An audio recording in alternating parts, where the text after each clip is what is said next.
My name is Anna. I grew up in a small town where everyone knew everyone.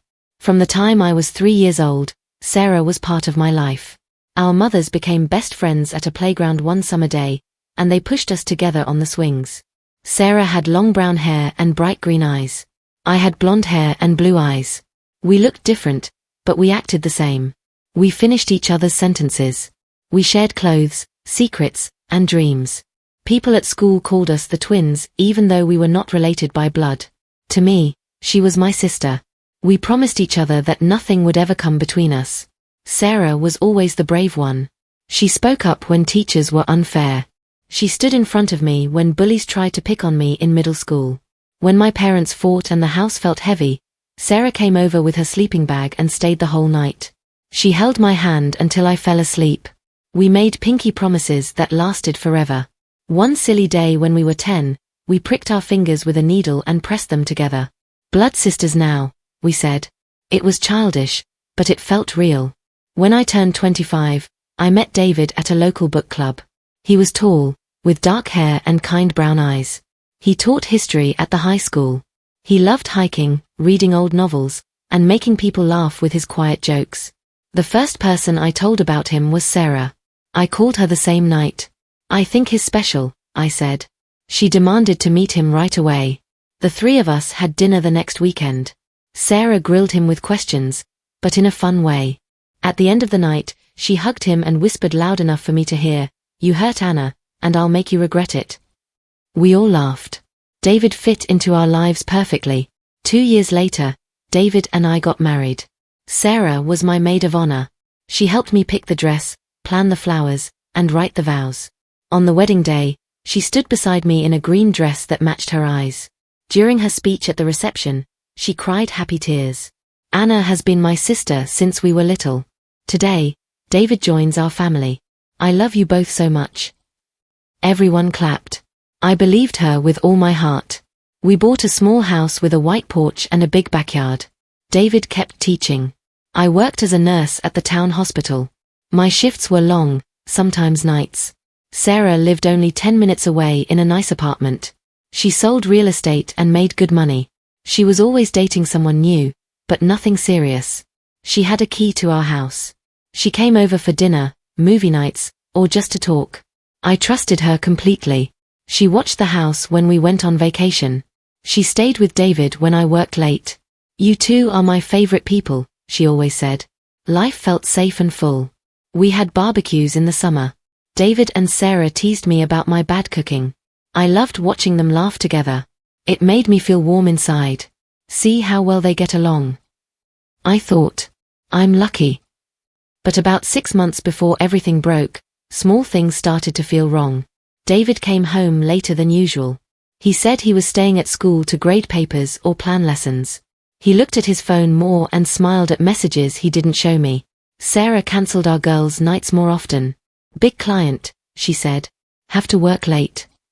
When the three of us were together, she sometimes looked away when I spoke.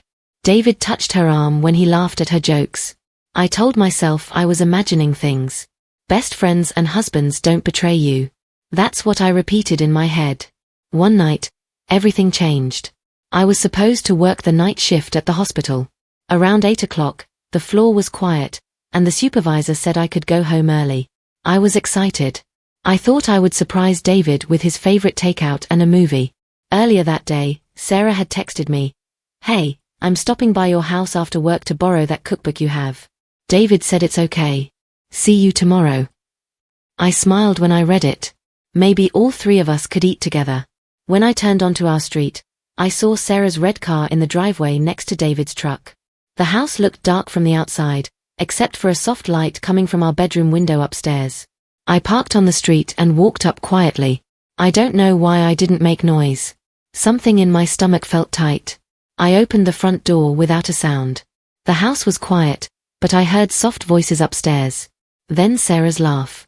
The same laugh she had since we were kids. My heart started beating fast. I took off my shoes and walked up the stairs one step at a time. The bedroom door was open just a little. Light spilled into the hallway. I looked through the crack. David and Sarah were on our bed. The bed where David and I slept every night. They were naked. Sarah was on top of him. His hands were on her back. They were kissing slow and deep, like they had done it 100 times before. Sarah whispered something I couldn't hear. David smiled and pulled her closer. I could not breathe. My whole body went cold, then hot. Tears came, but no sound. I stepped back carefully. I went down the stairs, out the door, and into my car. I drove away before they heard anything. I checked into a cheap hotel on the edge of town. I sat on the bed and cried until my eyes hurt. How long had this been happening? In my house? In my bed? The two people I loved most in the world had stabbed me in the back. My phone started ringing. David first. Then Sarah. Texts came. Where are you? Are you okay? Call us, we're worried. I turned the phone off. I lay in the dark and thought about every happy memory, every promise, every sisters forever. All of it was a lie. The next morning, I looked in the mirror. My face was red and swollen. But under the pain, something new grew. Anger. Strong, burning anger. I could scream and fight and divorce right away. They would cry and say sorry. Maybe people would feel bad for them. Maybe life would go on easy for them. No. That was not enough. I wanted them to feel the same deep hurt I felt. I wanted them to lose everything, slowly, until they broke. I went home that afternoon. I wanted revenge. David and Sarah were sitting in the living room. They jumped up when I walked in. David ran and hugged me tight. Anna, we were so scared. Where were you? Sarah hugged me next. We called the hospital. They said you left early. Their faces looked worried and real. I almost believed them. I forced a smile. Bad headache after the shift. I stayed with a coworker from work. Didn't want to wake you. They looked relieved. David made me tea. Sarah rubbed my back. I drank the tea and laughed at their jokes. Inside, I was ice. That week, I started planning. First, I needed proof. Proof for the divorce. Proof for everything else I wanted to do. I went online and bought small hidden cameras. One for the bedroom. One for the living room. One for the kitchen. I even put a tiny tracker app on David's phone when he was in the shower. I waited. Because they thought I still didn't know, they kept going. The cameras caught everything. Videos of them in our bed when I was at work. Videos of them on the couch. Texts I copied from their phones at night. Sarah wrote, I can't stop thinking about last night. You make me feel alive. David answered, you're everything to me now. Better than anything before. They wrote about how they would tell me soon. How they would start a new life together. How I would understand one day. I watched the videos alone in the hotel sometimes. I cried at first. Then I stopped crying. I only felt cold planning. I found a good lawyer in the next city. I met her in secret. I showed her some of the proof. She said, with this evidence of long affair, you will get the house, most of the savings, and good alimony. I nodded. Money was important, but it was only the start. Next, I started small fires. I made fake email accounts. I sent a few mild texts and blurry photos to mutual friends. Nothing too clear. Just enough to make people whisper, did you hear something about David and Sarah? Friends asked me if everything was okay at home. I said, we're fine, why? They looked uncomfortable.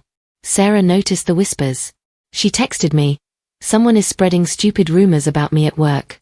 People are weird. I answered, that's awful. Who would do that? David got quiet and nervous. He started checking his phone less when I was home. Then I turned up the heat. Sarah's job depended on trust. People buy houses from agents they like. I sent an anonymous email to her boss and some big clients. I attached clearer photos and a short video clip. Faces were visible. The message said, your agent is sleeping with a married man. Ask her. Her boss called her in for a meeting. Clients cancelled appointments. Sarah lost 2 big sales. She came to our house crying one night. Someone hates me, she said. I hugged her and said, we'll figure it out. David's turn came next. Teachers are supposed to be good examples. Parents trust them with their kids. I sent an anonymous tip to the school principal and the school board. I attached proof. The subject, history teacher having inappropriate affair. They started an investigation. David had to meet with the principal. He came home pale. Just some stupid complaint, he told me. Nothing to worry about. He yelled at small things. He couldn't sleep. I kept acting like the perfect wife. I cooked his favorite meals. I asked about his day. I kissed him goodnight. They both relaxed again. They thought the danger was over. They thought no one important knew. They thought I was still blind. That was exactly what I wanted. Our 5-year wedding anniversary was coming. I planned a big party. I rented a beautiful hall in town. I sent invitations to more than 100 people. All our family, all our friends, David's co-workers, Sarah's co-workers, even some parents from the school. I told David and Sarah it was going to be a surprise celebration. Sarah helped me pick decorations. This will be so fun, she said. The night of the party arrived. The hall looked perfect. White lights, flowers, long tables with good food, a big cake. Everyone came dressed nice. My parents, Sarah's parents, aunts, uncles, old school friends. David wore his best suit. Sarah wore a red dress. They smiled and greeted people. They stayed a little apart, but no one noticed. After dinner, I stood up with a microphone. Thank you all for coming to celebrate 5 years with my wonderful husband. People clapped. David smiled big. He looked relieved and happy. Sarah raised her glass to me from across the room. I continued. Marriage is about love, trust, and honesty. Tonight, I have a special surprise to show how much that means to me. The lights dimmed. A big screen came down. A projector turned on. The first slide was a photo of David and me on our wedding day. People said, "Oh." Then the next slide showed texts. Big letters so everyone could read. Sarah's words, "I love how you touch me. No one else compares." David's answer, "You're my everything now." Gasps started. Then videos played. Clear videos from the cameras. Them in our bed. Them kissing. Them saying "I love you" to each other. Sound was loud. Their voices filled the whole hall. The room went silent, then loud. People shouted. My mother cried out. Sarah's father stood up red-faced. Sarah screamed, "Turn it off. Anna, stop." She ran toward the projector, but a friend held her back. David sat frozen. His face was white. "Anna, how?" I looked straight at them. My voice was calm. "I followed you one night. I saw everything. Then I waited. I collected proof for months while you kept lying and cheating in my house. You both betrayed me. Now everyone knows the truth." People started leaving. Some yelled at David and Sarah. David's principal walked out without a word. Sarah's boss shook her head and left. Family members cried or looked angry. No one came to hug David or Sarah. They stood alone in the middle of the room while the hall emptied. The next weeks were fast and hard for them. The school finished the investigation. They fired David for conduct unbecoming a teacher. Parents had complained. He could not find another teaching job nearby. Sarah's company let her go the next day. "We can't have this kind of reputation," her boss said. Clients ran away. She lost her nice apartment because she couldn't pay rent. I filed for divorce. With all the proof, the judge gave me the house, almost all the savings, the car, and alimony for years. David and Sarah got almost nothing. At first, they tried to stay together. They rented a cheap apartment outside town. But the blame started. Sarah screamed that David promised he would leave me sooner. David said Sarah pushed him into it. They fought every day. 3 months later, they broke up. People Sarah in town moved back to avoided her parents' house. Old friends They blocked barely them spoke online. to her. No David invitations lived to alone parties. in a tiny studio. No one wanted to be seen with low-paying them. jobs. They both tried to contact me many times. Sarah sent long emails. "Anna, you're my sister. Please forgive me. I was stupid. I miss you." David called and left voicemails. "It was a mistake. I love you. Come back." I never answered. I deleted everything. I sold the house. I moved to a new city by the ocean. I got a better nursing job at a big hospital. I made new friends. 1 year later, I met Mark. He is kind, honest, and funny. We take walks on the beach. We talk about everything. He knows my story. He holds me when old memories hurt. I am happy now. I am strong. I trust again, but smarter. Sarah and David still live with their shame. They lost jobs, friends, family respect, and each other. They never expected quiet, forgiving Anna to plan something so complete. They never thought I could stay calm for months and destroy their worlds in one night. That was my revenge. It shocked them. It healed me. And every day, I walk forward without looking back.